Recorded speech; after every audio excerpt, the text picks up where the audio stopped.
नमस्कार दोस्तों, आपका स्वागत है आपके YouTube चैनल रतुल क्लासेस में। मैं आपको इस वीडियो के माध्यम से आर्टिकल 63 से आगे पढ़ाना स्टार्ट करूंगा, जो कि इससे पिछली वीडियो में मैंने आर्टिकल 62 तक कंप्लीट करा दिए हैं। आइए देखते हैं आर्टिकल 63 से। इसमें आर्टिकल 63 में कहा गया है कि भारत का एक उपराष्ट्रपति होगा। आर्टिकल 64 में कहा गया कि उपराष्ट्रपति राज्यसभा का पदेन सभापति होता है। उपराष्ट्रपति राज्यसभा का पदेन सदस्य नहीं होता है।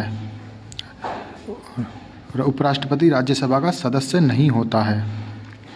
राज्यसभा में वोट डालने का अधिकार नहीं होता है इसको, लेकिन ये निर्णायक वोट डाल सकता है। कैसी स्थिति में?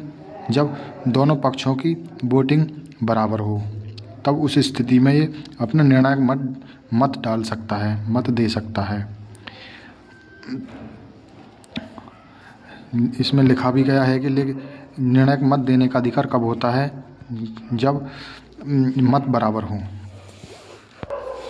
आर्टिकल 65 में कहा गया है कि राष्ट्रपति की अनुपस्थिति में उपराष्ट्रपति राष्ट्रपति के पद पर कार्य करेगा। यदि कोई ऐसी स्थिति आ जाती है कि राष्ट्रपति अपने पद पर नहीं है या कहीं विदेश चला गया है, तो उस स्थिति में उपराष्ट्रपति राष्ट्रपति के पद पर कार्य करता है। इसका भी एक टाइम ड्यूरेशन होता है। उपराष्ट्रपति अधिकतम 6 माह तक पद धारण कर सकता है। उपराष्ट्रपति के पद की रिक्ति का चुनाव 6 माह के अंदर कराने चाहिए। उपराष्ट्रपति जब तक राष्ट्रपति के पद पर कार्य करेगा तब तक राज्यसभा की बैठक की अध्यक्षता नहीं करेगा। उपराष्ट्रपति जब तक राष्ट्रपति के पद पर कार्य करेगा, जब तक राष्ट्रपति के पद पर कार्य करता है, तब तक राज्यसभा की बैठक की अध्यक्षता नहीं करता है। यदि इनके वेतन भत्ते की बात की जाए, तो वेतन भत्ते राष्ट्रपति के समान ही मिलेंगे, क्योंकि राष्ट्रपति के पद पर कार्य करता है। समस्त अधिकार भी राष्ट्रपति के समान ही मिलेंगे। जब तक उपराष्ट्रपति राष्ट्रपति के पद पर कार्य करेगा, तब तक राज्यसभा की अध्यक्षता नहीं करता है, क्योंकि राज्यसभा की अध्यक्षता राज्यसभा के उपसभापति करता है। क्योंकि उपराष्ट्रपति तो राष्ट्रपति के पद पर कार्य करेगा, इसीलिए राज्यसभा की अध्यक्षता नहीं करता है ये। यदि बात की जाए आर्टिकल 66 की, तो 66 में कहा गया है कि उपराष्ट्रपति का निर्वाचन, इसके चुनाव के बारे में बताया गया है। आर्टिकल 67 में कहा गया है कि उपराष्ट्रपति का कार्यकाल, उपराष्ट्रपति के कार्यकाल के बारे में बताया गया है। उपराष्ट्रपति पद ग्रहण से 5 वर्ष तक अपने पद पर बना रहेगा। अपनी इच्छा से अपना पद भी त्याग सकता है। कार्यकाल समाप्त होने से पहले भी पद से हटाया जा सकता है। किस स्थिति में? महाभियोग की प्रक्रिया के द्वारा, महाभियोग प्रक्रिया जैसी प्रक्रिया द्वारा इसे पद से हटाया जा सकता है।